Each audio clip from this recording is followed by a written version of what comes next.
আবারও জমি মাফিয়াদের তাণ্ডব দেখা গেল হীরাপুর থানা অন্তর্গত আপার হিলভিউ পার্ক এলাকায়। ঘটনা সম্পর্কে জানা যায়, এক বিবাদী জমিকে ঘিরে রবিবার রাতে প্রায় 50 থেকে 70 জন দুষ্কৃতী লাঠি ও আগ্নেয়াস্ত্র নিয়ে এলাকায় তাণ্ডব চালায়। এই ঘটনায় সিসিটিভি ক্যামেরায় ধরা পড়ে। এই ঘটনার পর এলাকাবাসীরা আতঙ্কে আছে। হীরাপুর থানায় লিখিত অভিযোগ দায়ের করা হয় এবং উত্তরের বিধায়ক তথা মন্ত্রী মলয় ঘটককে সমস্ত ঘটনা জানানো হয়। মন্ত্রী জানান, যারা যারা সিসিটিভি ক্যামেরায় দেখা গেছে তাদেরকে গ্রেপ্তার করা হবে। Green Asansol, clean Asansol.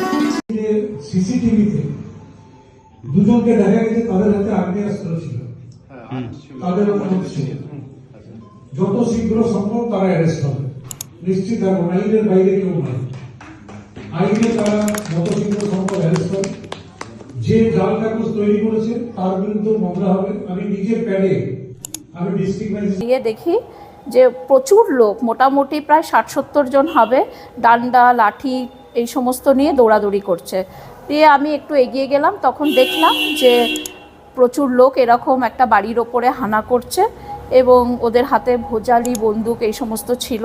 তো আমি এত বছর এই পাড়ায় এসছি, আমার বিয়ে হওয়ার পরে মোটামুটি 27 বছর, কোনো দিন এরকম ধরনের কোনো জিনিস দেখিনি।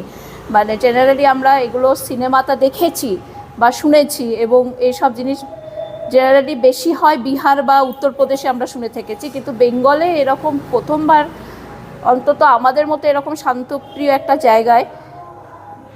মানে তখন আর বলার কোনো ভাষা ছিল না, কিভাবে বলবো। তখন ভাবলাম একটা সময় কি সত্যি কি আমাদের রাজ্য সেই দিকে এগিয়ে যাচ্ছে। যাই হোক, আস্তে আস্তে যখন জানতে পারলাম, তারপরে আতঙ্ক তো আমাদের মধ্যে ছিলই। সবাই, অনেক বউয়েরা পাড়ার এবং মেয়েরা, বাচ্চারা সবাই ত্রস্ত হয়ে গেছিলাম জানাই। এবং উনি খুবই আমাদেরকে আশ্বস্ত করেছেন, বলে গেছেন এবং বলেছেন যে যারা দোষী তারা উপযুক্ত শাস্তি পাবে। এটা শুনে ওনার কাছে আমরা সত্যি খুব কৃতজ্ঞ এবং একটুখানি যেটা বলে সিকিওর ফিল করছি। ধন্যবাদ।